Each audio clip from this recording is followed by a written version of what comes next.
All right, well, Matt was in with his boss and this Noble Wine Estates, this group of wineries from California and beyond. A lot of great stuff. You know, Jess Jackson did put together some of the greatest wineries, greatest vineyards in California and beyond. Some really nice stuff every time Matt stops in. Most of these wines worthy of being on the shelf here at the Wine Watch. And Freemark Abbey Sauvignon Blanc from Napa, not something you normally see Freemark Abbey.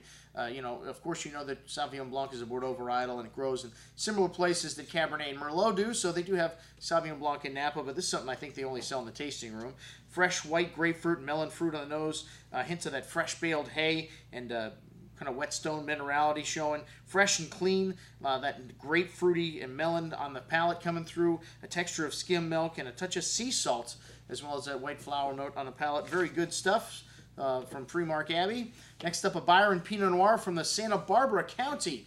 Well, Byron we know very well. You know, this is one of the, Ken Byron Brown was one of the pioneers of this part of California, and they still own some of the oldest vineyards in this part of the world, even though, you know, Ken's no longer involved. This is one of those wineries bought by Mondavi. They didn't want it, the Constellation Brands people. And then, it was went into bankruptcy, and Jess bought this and, bringing it back to life, resuscitating it. But some great vineyard sources here and some really nice wines. Jonathan Nagy, now the winemaker here, but like as I mentioned before, some of the best vineyards throughout California. You just know there's great things to come, again, from Byron. All right, well, this wine had some lovely fresh red cherry raspberry fruit on the nose with a nice hand of that floral nuance, allspice, and a hint of smoke there also. Really nice light red berry fruit showing on the palate. Nice savory finish. Lots of nuance and spice, though. Really good little Pinot for $16.50. Are you kidding me? All right, the Atalon Merlot, another label that's kind of went up and down the roller coaster ride with price, but at 20 bucks. Really good little Merlot, fresh plowed earth, fine herbs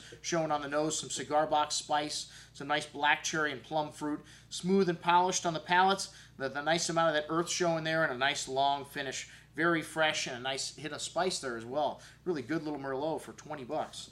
All right, Primavoce. Hey, this is a wine that, usually I'm not really fond of Merlot Cabernet blends from Tuscany. You know, I say, look, if I'm going to Tuscany, I want Sangiovese, the great red grape of Sangiovese, and I think there's a little Sangiovese in here. So there you go, we got it. But a really nice Bordeaux-style blend, densely packed bouquet with old leather saddle, dried porcini, damp earth to complement that dark cherry and plum-like fruit. You know, nice and densely packed on the palate there. But, even though it's got some dry tannins, it's pretty ripe tannin as well there.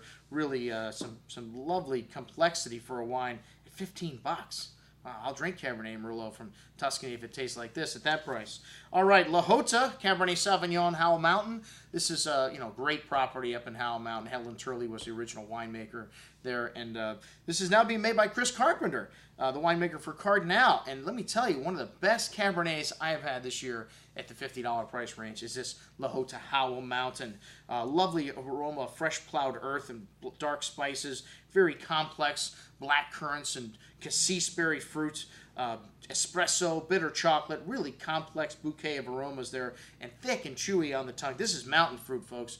Ripe tannins, but still, this wine needs a little bit of time. It's drying out in the finish, but it's got a lot of fruit there. Really long, most excellent stuff, this La Jota Howell Mountain. All right, well, next up, another good friend, Todd from Palm Bay, with some Amarone.